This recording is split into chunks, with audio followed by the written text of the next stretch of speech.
उदाहरण नंबर 9 है कि आकृति में रेखाखंड एक्स वाई त्रिभुज एबीसी की भुजा एसी के समांतर है, मतलब ये और ये समांतर दे रखा है। ठीक है, समांतर रेखाएं होती है तो बहुत सारी चीजें उससे निकाली जा सकती है। जैसे 9वीं कक्षा में हमने पढ़ा था, अगर दो रेखाएं समांतर हैं और एक रेखा उसको काट रही है तो संगत कोण बराबर होते हैं, या फिर एकांतर कोण बराबर होते हैं। बहुत सारी चीजें मतलब इससे बन सकती है, वो हम बनाएंगे। अभी आगे बढ़ते हैं। एक बार पहले एक्स वाई समांतर है एसी के तथा इस त्रिभुज को वह बराबर क्षेत्रफलों वाला दो भागों में विभाजित करता है। कौन? X Y. रेखाखंड एक्स वाई इस बड़े त्रिभुज को दो बराबर क्षेत्रफलों वाले भागों में विभाजित करता है, मतलब इसका क्षेत्रफल और इसका क्षेत्रफल समान है। आप यहां लिख सकते हो कि क्या क्या दिया हुआ है, एक बार लिखते हैं। पहले दिया है कि भाई एक तो AC समांतर है एक्स वाई के, एक चीज तो ये दे रखी है। दूसरी हमारे को ये दे रखी है कि त्रिभुज एक्स वाई बी का क्षेत्रफल बराबर है चतुर्भुज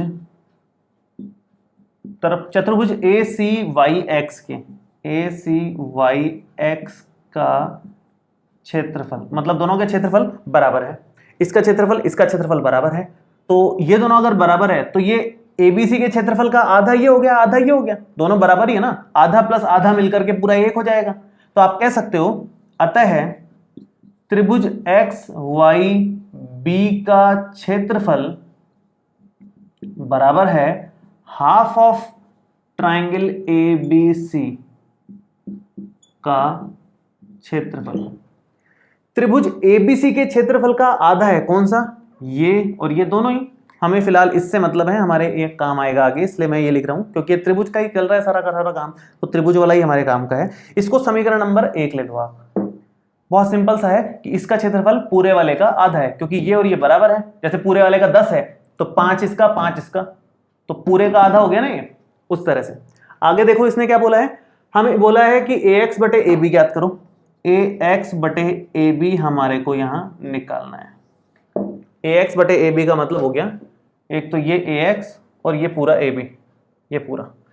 तो मतलब इस तरफ की भुजा से मतलब है हमारे को। और क्षेत्रफलों की बात करी है तो क्षेत्रफल वाली प्रमेय तो लगेगी ही लगेगी। दो कौन से त्रिभुज यहां समरूप हो सकते हैं? एक तो ये बड़ा ABC और एक छोटा XYB। कैसे कैसे हो सकते हैं? बहुत सिंपल तरीका है। एक तो ये कोण भी तो हमें उभयनिष्ठ लग ही रहा है। दूसरा, ये भुजाएं समांतर दे रखी हैं और समांतर भुजाओं में संगत कोण समान होते हैं, जैसे ये कोण और ये कोण। मैं केवल संगत कोणों के बारे में वापस से बना देता हूं इसमें। जैसे दो भुजाएं अगर समांतर हैं, दो रेखाएं अगर समांतर हैं, तो ये कोण और ये कोण बराबर होगा, संगत कोण है। तो वैसे ही ये कोण और ये कोण बराबर होगा क्योंकि संगत कोण है। ये भुजाएं समांतर दे रखी है और ये उसको काट रही है, इस तरह से टेढ़ा चल रहा है मामला। और इधर भी आप कर सकते हो ये सेम काम। ये भुजाएं समांतर है और ये रेखा उसको काट रही है, तो ये कोण और ये कोण भी बराबर होगा, संगत कोण है ये सब। तो तीनों कोणों के बराबर हो गए, तो ए मतलब कोण कोण कोण समरूपता से हम ये कह सकते हैं कि दोनों त्रिभुज समरूप हो जाएंगे। और समरूप होने के कारण उनके क्षेत्रफलों का अनुपात उनकी भुजाओं के अनुपात के बराबर होगा, भुजाओं के अनुपात के वर्ग के बराबर होगा। तो शुरू करते हैं इस चीज को लिखने से। यहां पर लिखता हूं मैं। सबसे पहले आप लिखोगे क्योंकि AC समांतर है XY के, इसलिए कोण X बराबर होगा कोण A के। संगत कोण तथा कोण Y बराबर होगा कोण C के। अगेन संगत कोण ये दोनों के दोनों। ठीक है। अब हालांकि हम लोग कोण B को कोण B के बराबर कर सकते हैं इन दोनों त्रिभुजों में, छोटे और बड़े वाले में, लेकिन उसकी जरूरत ही नहीं है। दो कोण अगर समान हो गए तो आप सीधा कोण कोण समरूपता से कर दो। आप लिखोगे अतः ये दोनों समान हो गए, अतः त्रिभुज ABC समरूप हो गया त्रिभुज XYB के। किस कारण से? कोण कोण समरूपता से।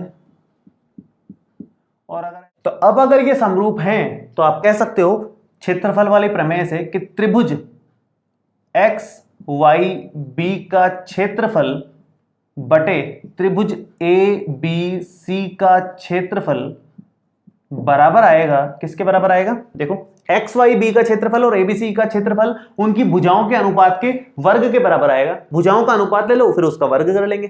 तो XYB की भुजा कौन सी लोगे? ये वाली XB, ये ले ली हमने XB। और ABC की भुजा AB ले लो क्योंकि उसी की जरूरत है, तो ये हमने AB ले ली, उसका वर्ग किया। ठीक है, अब यहां मान रखो आप XYB का क्षेत्रफल हमने अभी अभी निकाला है, यहां पर XYB का क्षेत्रफल है आधा त्रिभुज ABC के क्षेत्रफल के, आधा गुणा त्रिभुज ABC का क्षेत्रफल, यही है एक तरीके से। और नीचे त्रिभुज ABC का क्षेत्रफल चल ही रहा है, ABC का क्षेत्रफल है, और बराबर में हमारे XB बटे AB का वर्ग चल रहा है। ये कट गया पूरा का पूरा सेक्शन, यहां बचा 1/2 और उधर चल रहा है XB बटे AB का वर्ग। तो आप वर्ग हटा करके अंडर रूट लगाओगे तो 1 का अंडर रूट तो 1 ही होता है, 2 का अंडर रूट 2 लिखा जाएगा, बराबर में XB बटे AB। ठीक है, अब यहां पर XB बटे AB नहीं निकालना था, AX बटे AB निकालना था। हमने तो XB बटे AB निकाल दिया, जबकि निकालना था AX बटे AB। तो AX निकालना है XB की मदद से, तो आप दोनों तरफ -1 कर दो, अपने आप आ जाएगा। -1 करते ही काम बन जाएगा आपका। देखो कैसे करेंगे, यहां पर आप लिखोगे 1/√2 -1 बराबर XB बटे AB और -1। देखो यहां ध्यान देने वाली बात यह है, हमने थेल्स प्रमेय में भी ऐसा किया है, एक साइड आपको पता है दूसरी निकालनी है उसकी मदद से, तो आप -1 कर लेते हो, तो उससे आराम से निकल जाती है। थेल्स प्रमेय में हमने कई सारे क्वेश्चन इस तरह के किए हैं, तो वही सब कर रहे हैं, वापस से एक तरीके से समझ लो। यहाँ एलसीएम लोगे आप, एलसीएम में क्या आएगा, यहाँ √2, तो यहाँ √2 आ गया एलसीएम में, और यहाँ बन गया 1 - √2, 1 - √2 बराबर में आया। ये एलसीएम यहाँ लोगे तो AB एलसीएम में आ जाएगा, तो XB - AB बटे में AB।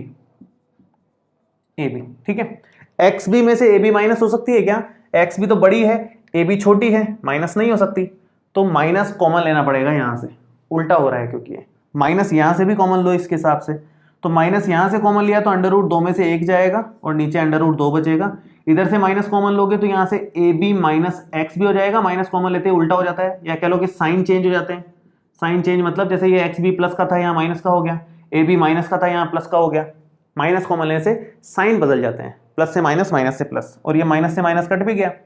अब आप AB माइनस XB को आराम से, AB माइनस XB को आराम से AX लिख सकते हो। तो यहां पर आप लिखोगे कि ये AX बटे AB हमारे पास आ गया √2 - 1 बटे √2, ये हमारा फाइनल आंसर आया।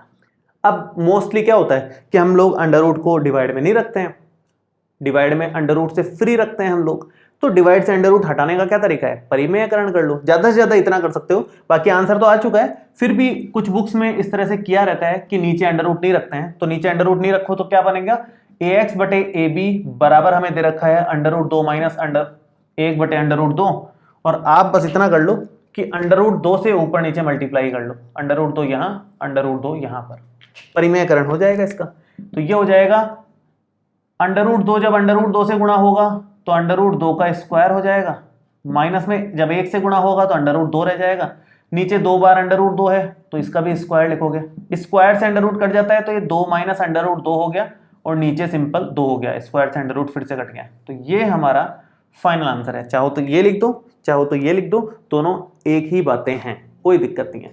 ये लिखना ज्यादा ठीक रहेगा क्योंकि हम नीचे अंडर रूट नहीं रखते हैं। ठीक है, तो हमने ये प्रश्न कर लिया है, बहुत आसान।